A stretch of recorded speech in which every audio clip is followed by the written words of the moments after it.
काका अनिल जब प्रधनिया जीत जई है हो, गौआ के पूरा तब विकास करवई है हो।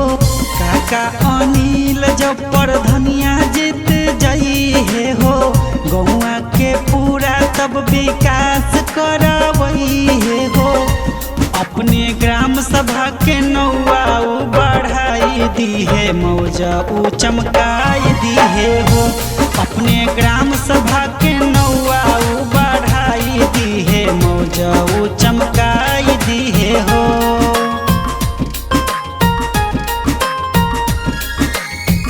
योजना सरकार के घर से जौन कुछ भी आई हो, दादा दादी अब पेंशन पाई हो।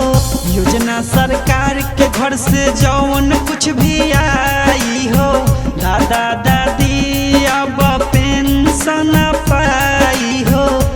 गौआ गौआ में लाइट लगावाई दी है, मौजा चमकाई दी है हो। अपने ग्राम सभा के नौ